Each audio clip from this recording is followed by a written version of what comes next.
সম্মানিত আশিকি রসুল ও হোসাইনি মুসলমানদের প্রতি আমার সালামুন আলাইকুম, বিসমিল্লাহ রহমান রহিম। আজকে লাইভে আলোচ্য বিষয় হবে রসুল সম্পর্কিত। আমরা যারা মুসলমান বলে পরিচিত তাদের সকলের জানা আছে যে নবী মোহাম্মদ মোস্তফা সাল্লাল্লাহু তাআলা আলাইহি সাল্লাম তিনি ওফাত হয়ে গেছেন, এরপরে আর রসুল নেই। এটা কিন্তু সম্পূর্ণ ভ্রান্ত ধারণা। এটা কোরআন হাদিস অধ্যয়নের ভুল ছাড়া অন্য কিছু নয়। সমগ্র কোরআন শরীফের মধ্যে এমন একটা আয়াত নাই যে রসুলের দরজা খতম হয়ে গেছে, রসুলের আগমন শেষ হয়ে গেছে, এরকম কোনো একটা আয়াতে মহান আল্লাহ পাক রব্বুল আলামিন তিনি উল্লেখ করেন নাই।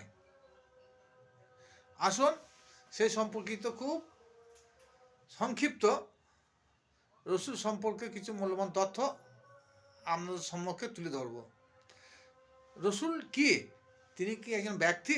না, তিনি ব্যক্তি নয়। আসুন সেই সম্পর্কে কিছু মূল্যবান কথা আলোচনা করব।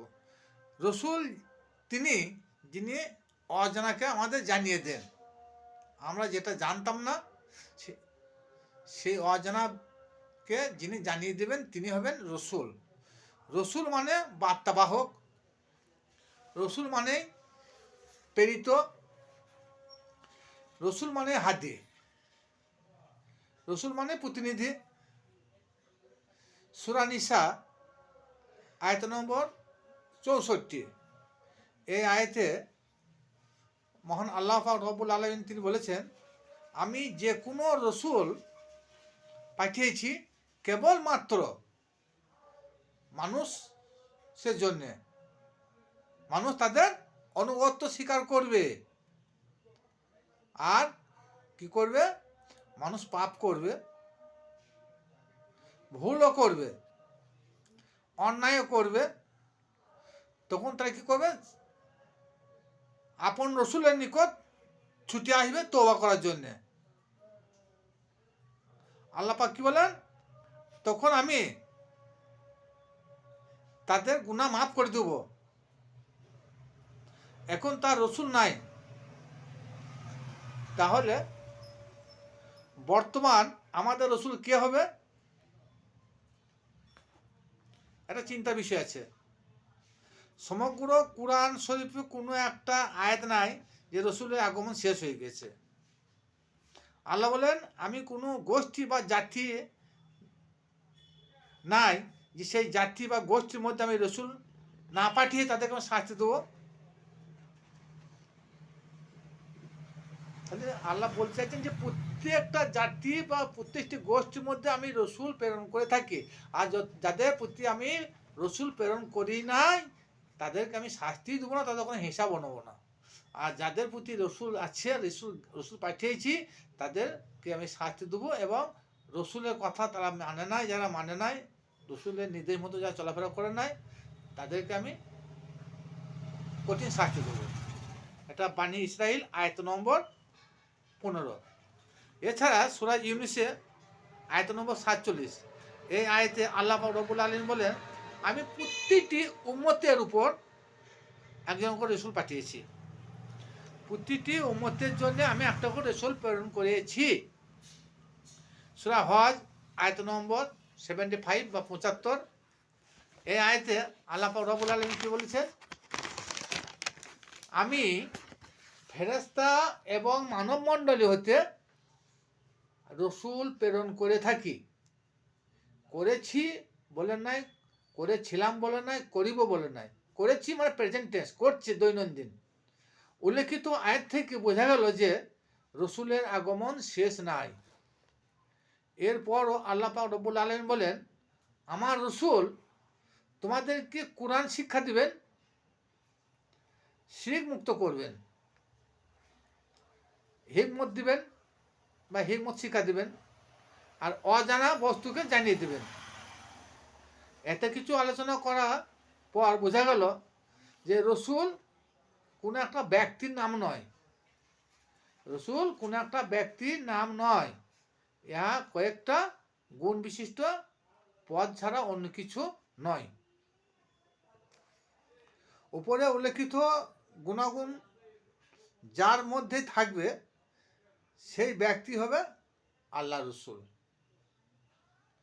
রসুল দুই প্রকার, একটা হলো নবী রসুল, একটা হলো রসুল, আবার অনেকে নাইবে রসুল বলে থাকেন।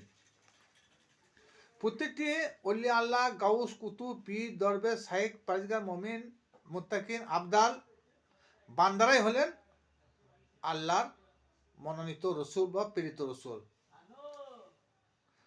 আবার এদেরকে হাদিও বলা যায়। হাদি মানে যিনি হিদায়াত দেন তাকে হাদি বলা যায়। প্রতিটি মুর্শিদ তিনি তার শিষ্যবৃন্দের কাছে একজন রসুল। সুতরাং আপন আপন মুর্শিদ হইল আপন আপন রসুল।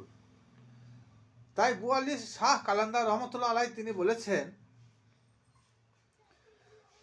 বা শাকিলে শাইখে দিদা মোস্তফারা না দিদা মোস্তফারা বালকে খুদারা।